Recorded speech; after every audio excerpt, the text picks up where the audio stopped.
My experience at John Burroughs School was so fulfilling that I never critically analyzed the institution until now. During my time there, I was able to express myself freely and openly and receive full acceptance from others. I had friends from all circles. I had relationships with teachers that felt as close as family members, and cliques and exclusivity within my grade seemed non-existent. It is difficult to articulate how accepted people were at my school.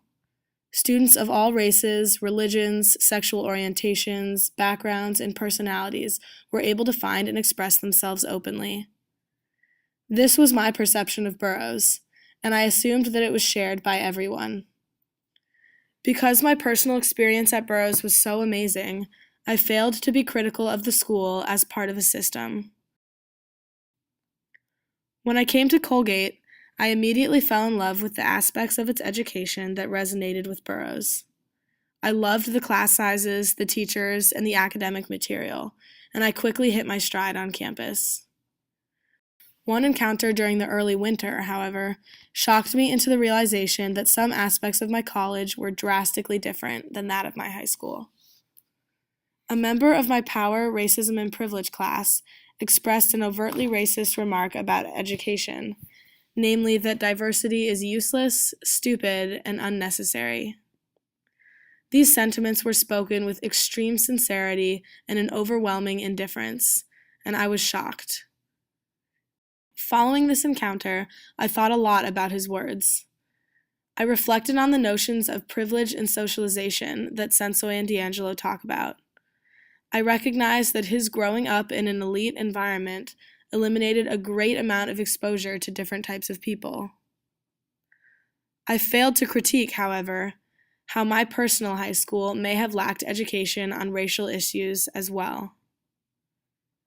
During my time at Burroughs, I never acknowledged race as an issue. My grade had 38 students of color in its 99-student class, and every classroom was filled with strong representation from several ethnic groups. I interpreted this representation, as well as the diversity within friend groups on campus and the in-depth curriculum surrounding American history and civil rights, to mean that race was not an issue at all. I was completely unaware of the elusive nature of racism, and I never questioned its possible existence within my high school.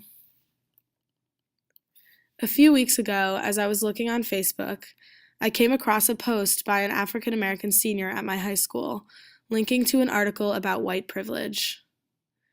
I read the article and it resonated with several concepts that I had learned about in my sociology class.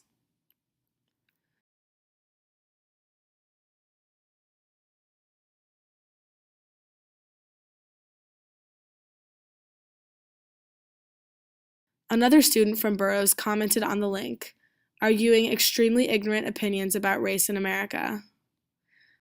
I was disgusted and ashamed by his views, yet it was the first time that I recognized that Burroughs, an institution that I hold so highly, lacks an education on these racial issues that would provide clarification for this boy. This observation forced me to realize that Burroughs, too, has limitations. Regardless of the racial diversity that fills its halls or the authenticity of its faculty, the elite institution holds inevitable privileges that shield it from exposure to these issues. Finding the capacity to critique Burroughs in this instance has taken me one step closer to deeply analyzing the institution as a whole. Throughout this entire process, I've resisted a critical critique of my school because I'm afraid that finding fault in Burroughs will taint and even invalidate my experience there. Moreover, I'm afraid that finding fault with Burroughs will reflect on myself and my morals as an individual. Burroughs validated me, and I'm afraid of losing that. I'm still searching for the ability to criticize my school while still appreciating what I gained from it. I've realized that truly loving something is being able to challenge it, not out of hatred, but out of the desire and possibility of making it better. Eliminating personal attachment, it is clear that Burroughs is not perfect. Inclusivity and prosperity are promoted within its walls, yet as a private institution, it is inherently exclusive. Through the admissions process, it eliminates people who lack a certain privilege and capital, and thus it reproduces elitism. What I've most importantly realized is that good and bad are not binary when it comes to education. Instead of focusing on justifying my school, I need to let go of my sense of personal attack and rather think about how I define a good and bad education overall.